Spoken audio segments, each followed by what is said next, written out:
บ่อยสูงค่ะบ่อยสูงพี่ๆน้องๆผู้พันแห้งข้าวสายมะขอมกกอกค่ะเมื่อในก็เป็นวันที่8เดือนธันวาคมที่3ปี2525ในตอนรายการเฮาค่ะตอนในเดย์ออนเอาพี่ๆน้องๆเฮาค่ะมาถ่อมด้วยข่าวเงาหลากๆหลายๆเนี่ยค่ะเนาะอันนี้ก็ฮบทบหันไก่มีสีขาว่าไหนค่ะเมื่อวันที่7เดือนธันวาคมที่3ปี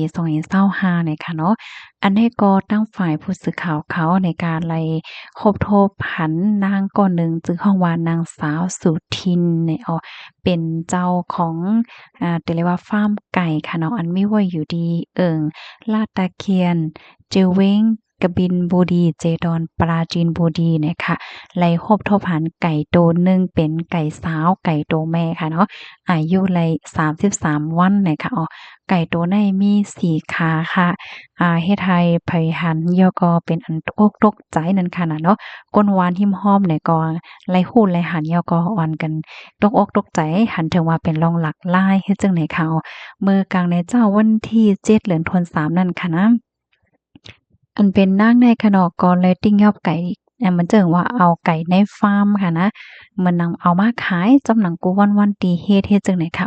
เลิกๆเนี่ยค่ะก็เลยครบถ้วนพันไก่โตหนึ่งมีฝางหางตีอำเมินเปิดนั่นค่ะนะเนาะอ้อ ย้อนบ่ว่าไก่ตัวน้อยๆมันมีขา4ขาอ่ามีขา4ขาจั่งใดคะก็จั่งหนังตีพี่น้องขาหันตีในแคบหางแนวค่ะมะนางก็ลาดว่าหลากหลายหน้าเนี่ยค่ะว่ามะนางแต่ก็ยามหันม่อนตั้งก็ไก่มี5ขาก็ยามหันเนี่ยค่ะว่าเนาะก้อยกะว่าตัวเล็กหรือสีในเนี่ยค่ะตอนตาโกตอนตาไก่ตัวน้อยแต่ก็เตรียมเอาขายาวที่เก็บเลี้ยงไว้ดอกมันป้อแก่ป้อเฒ่า กว่าเฮ็ดจั่งใดคะและมันนางก็ยุ่มยามว่าไก่อันใดมาปันจกปันลาบเขาเนี่ยค่ะค่ะว่าหลังเสมีข่าวว่าไก่สีขาย่อมใจค่ะก็มีก้นหวานค่ะเนาะอ่อนกันมาด้วยมังเจอก็ตั้งเปิ้นฮ้องว่าจั่งเต้นหอมว่าซังว่าจั่งใดนั้นค่ะน่ะเนาะมาไตมาจุดที่ไหนเปิดอะเดสู้ต้องย้อนสู้ให้กามหลีจั่งใดค่ะเนาะ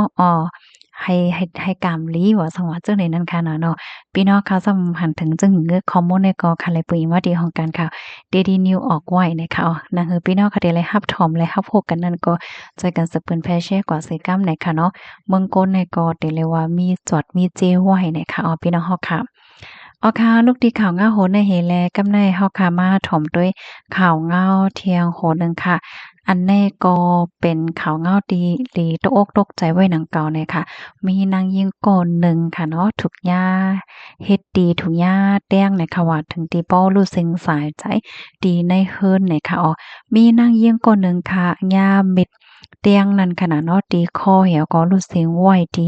ในเฮิรนค่ะอันไม่ว่าอยู่ดีเว้งใหม่ใจเมืองค้างเนี่ยค่ะป่นมาเมื่อวันที่5เดือนธันวาคมปี2025เข้ายามกลางในหมอก7โมงนั่นค่ะมีนางเยียงก่อนหนึ่งย่าแดงรู้สึกสายใจว่าอยู่ดีในเฮิรนปอกหมายหาเว้งใหม่ใจเมืองค้างสีก้นในหมู่หอเฮิรนมานั่งก็เลยสืบฟ้นย้อนตั้งจอยเทียมตีจุ้มจอยเทียมตรงวงก้นเขาเนี่ยค่ะผมมีปนพรในจุ้มจอยเทียมตรงวงก้นก็หนึ่งก็ลาดว่าพ้องมือจุ้มเขาฮอดเพียวกว่าที่เฮิรนนั่นค่ะเลยหันนั่งยิ่งอันรู้สึกสายใจไว้นั่นค่ะเนาะมีห้อยมิดไว้ตีคอยอก็จะเอาว่าตีคอผายขวาใน6กำค่ะเรียบติเป็นรองแหมมาแหมถึงเฮ็ดดีถึงที่ป้อเสกนั่นค่ะน่ะเนาะอ้อ ก็อันรู้สินสายใจก่อนนั่นจื้อฮ้องว่าต่อซ่องเหมียวอายุเลยหมอก48จังได๋ค่ะมานั่งขายเน้อแหลงตีได้การหลงเว้งใหม่เสียวก็มีลูกหล้าง3ก้อได้ค่ะคนพื้นที่เขาลาดว่าครับโตมานั่งแต่ก่อเลยเอากว่าดีกว่าดีเขาฮ้องว่ายินค่อยยงเนี่ยค่ะเนาะ เวิ่งใหม่เสียวก็ต่อถึงย่ำเหลียวได้ก็ไปฮู้ว่าเป็นไผก็อันมาเฮ็ดดีมานางถึงดีบ่รู้สึงสายใจนั้นย้อนสังเลยเฮ็ดดีกันก่อมไปฮู้เนี่ยค่ะป่นมามื้อเดือนธันวาคมปี2025นั่นก็อ่อนใจจื้อฮ้องว่ามองกันชาอายุแล15ปีค่ะเนาะโทพันขับโตมั่นใจถูกมัดเสียก็รู้สึงคำว่าอยู่ดีในน้ำหมอกเฮิ่นเขาอันมีในมาน อันมีในมานอาโลปาริ เป็นหิมมันจามก้าเว้งใหม่ใจเมืองค้างไหนค่ะในปี2525ในก้วยค่ะที่เว้งเมืองใหม่ในมีลองแหมกันรู้สึกสายใจกึกคืนจึงไหน2ปอกยาวเสียก็อันแหมนั่นก็ยังอำไปติ้งยอบไหลเนี่ยค่ะเหลือเสนั่นไหว้เสียซึกมานซิมอาณาจึงเมืองมาหวานเมืองก็อำลิมเศร้าค่ะตีในเมืองตีในใจเมืองขังในก้นหายก้นโจรพลักจักคนในก็เหลืองนำมาแห้งไก่มีลองแหมกันรู้สึกสายใจมาแล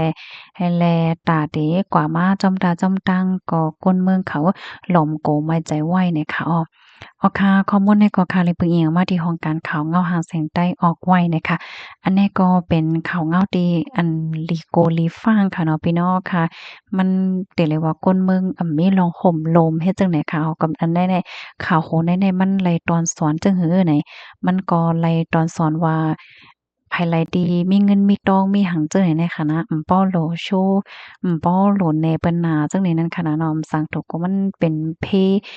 มาจูโตว่าจังว่าจังได๋ค่ะก็เพราะว่าวันเมืองเฮาค่ะในมันสุกมันลิบค่ะเนาะเพราะว่ามาด้วยพองยามมื้อเหลือในลองห่มลมก็มีจังได๋นั้นค่ะนะเนาะ ค่ะพี่น้องค่ะถ่อมกันอยู่ที่ไรตั้งไรต้องตักมาเลยค่ะเนาะรับถ่อมยอไข่ปันตั้งหันถึง5อำนั้นก็เพิ่มเทียมข้อมูลแหละเจ้าหน่อยค่ะแลหนังเฮอพี่น้องค่ะพอดีเลยครับผู้เขาเงาไก่มี4ขาในก็จะเช่กว่าใส่กัมค่ะอืม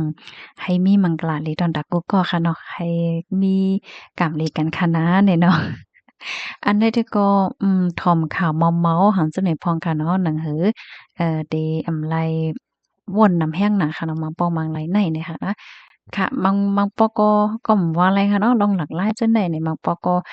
มาบรรจบบรรลับ5เลยจังได๋มันก็หยุ่มบ่หยุ่มก็ห้ำยำเต้เนี่ยค่ะเนาะในแต่ก็อยู่ดีพี่น้องเฮาค่ะก็อยู่ไหนค่ะนะเอาค่ะยินส้มนำๆค่ะ